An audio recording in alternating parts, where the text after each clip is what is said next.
મારું નામ સંજય મેઘજીભાઈ ઠક્કર. એટલે હમણાં આપણે આ કામ કર્યું આપણે કુકમાંથી ભુજનું. એટલે એમાં હવે આપણી છે ને 3 લાઈન થઈ ગઈ, 900 DAની 2 લાઈન અને 500ની 1 લાઈન. એટલે ભવિષ્યમાં એ આપણે તકલીફ પડશે નહીં. એટલે દિવાળી પહેલાં માધાપરમાં પંચર પડ્યું હતું, માધાપર લાઈનમાં.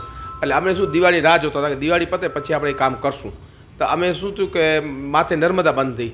અને નર્મદા બંધ એટલે ફોન આવ્યો કે ભાઈ નર્મદા એક દિવસ બંધ છે. તો એના ભેગું અમે માધાપરનું પંચરનું સોલ્વ કર્યું અને આ નર્મદાનું લાઇનનું સોલ્વ કર્યું.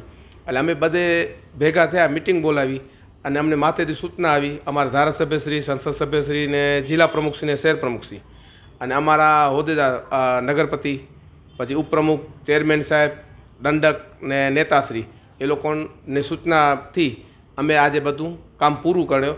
અને કાલે ટાંકો ભરશું બપોરના. આજે સિમેન્ટ કોન્ક્રીટ કર્યું, સુકાવા રાખ્યું છે. એટલે કાલે બપોરે ટાંકો ભરશું ને કાલ રાતથી અથવા પરમદી સવારથી સપ્લાય ચાલુ થઈ જશે. અને હવેના ભવિષ્યમાં ભગવાનની દયાથી કોઈ પણ એક પાણીની તકલીફ નહીં પડે અને કોઈ એક લાઈન પંચર પડશે, 2 લાઈન ચાલુ રહેશે આપણી. એટલે ભુજ છે ને હવે તકલીફ નહીં પડે. હવે આવતા વર્ષોમાં આપણે કુકમાંથી ભુજિયા સુધી 3 લાઈન થઈ ગઈ, 900 DAની 2 અને 500ની 1. એટલે 1 લાઈન પંચર પડે તો 2 લાઈન ચાલુ રહેશે. એટલે ભવિષ્યમાં ભગવાનની દયાથી આપણે કોઈ તકલીફ નહીં પડે.